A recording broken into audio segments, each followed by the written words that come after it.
First thing is pretty easy, and everybody sees this first, and this is the artwork, right? Um, you can see things minting, or you can see the trends to see what is selling.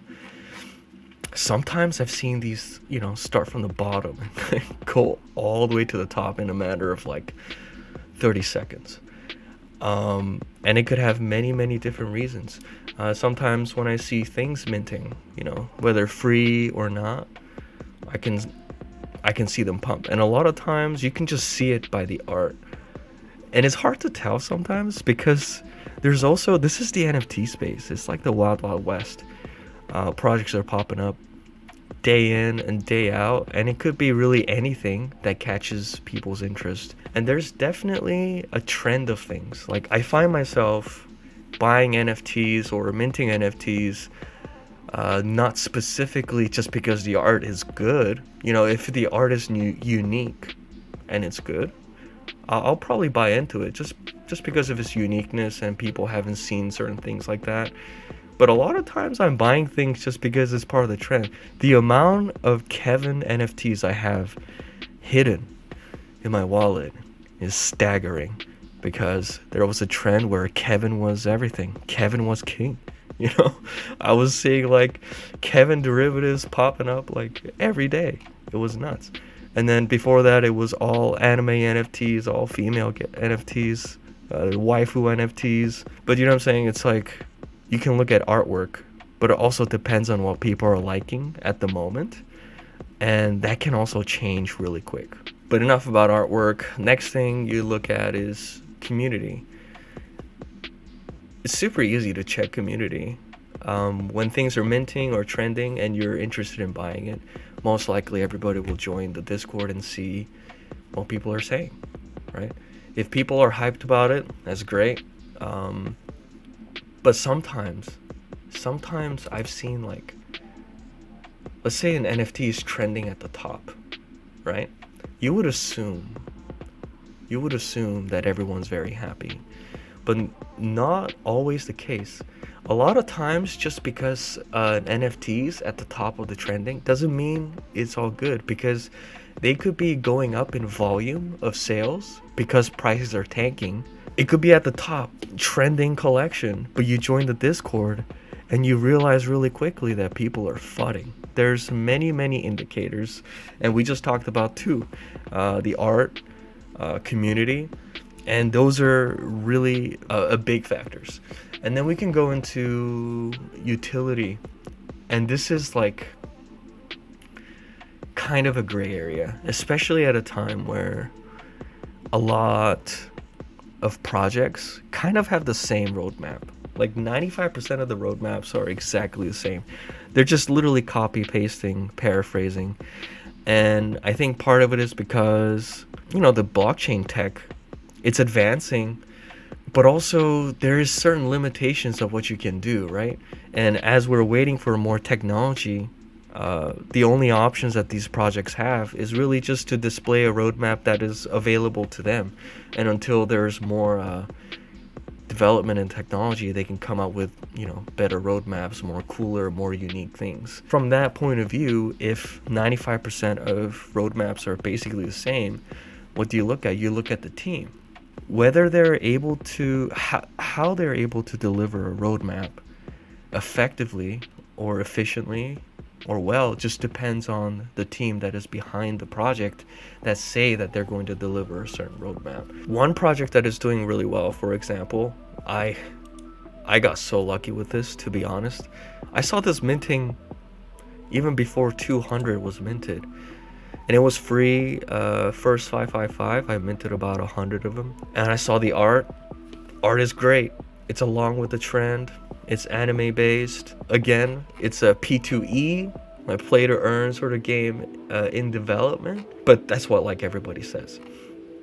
And then I go down, just all the same shit. Charity, token, play to earn. And then you look at the team. There's two main founders, and then the team is actually pretty big. And then they have all their LinkedIns, and then you can click on them. They're technically doxed. And that was something I was very surprised to see. Really? Forget this. But I saw that the team looked solid and they had other background projects that they were a part of. And I was like, wow, how can this be free? This is awesome. This is also what other people are kind of looking for. Like the same mindset as me. They want something that when people are buying into it, it's easy to buy into because there's a level of trust and there's a level of competency to the project that you can see right away. The thing is, I feel like a lot of the people who are upset or consider it a bad quality always is related with the floor price. Well, the floor price is really not indicative of the project, how it's really doing. There's so many projects that are really solid projects, really solid team, solid roadmap. It could be even be a very unique roadmap, but people judge it by the floor price. But it is such a little indication of anything. You got to look at so many different things, and also prices of everything like goes up and down like always. Just 2 weeks ago, I saw Bored Apes with a 69 ETH floor. Now it's back up to 100. Yep, 106 ETH floor. But literally 2 weeks ago, it was 69 ETH. There's a lot of projects I see come and go. And I see projects that are older with low floor price that comes back really hard. Because after people get rugged from their new fancy projects, they start looking for projects that's been around, you know, even if they have a lower floor price.